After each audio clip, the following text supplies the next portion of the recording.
How to remove horizontal line in Google Docs. So in this video tutorial we are going to learn about I'm going to show the easiest way.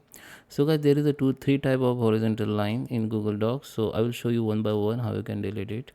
So let's start with the video. Before we start, I request you, if you like this video, hit the like button, subscribe my channel, and don't forget comments below. Okay, so let me open Google Docs. Okay guys, so I am on my Google Docs page here. So there is a few type of horizontal line.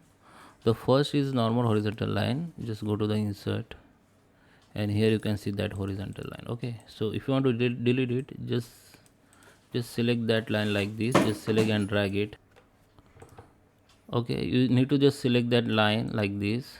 Just click on this line and just click and hold and select, and use that delete button of your keyboard, then it will be delete.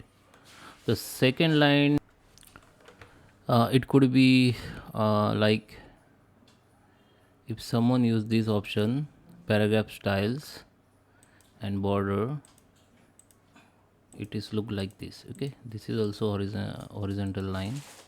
If you want to delete it, you're not able to select it. Okay, you can select it. Just select like this. It won't be select all, it is select only first option, first space.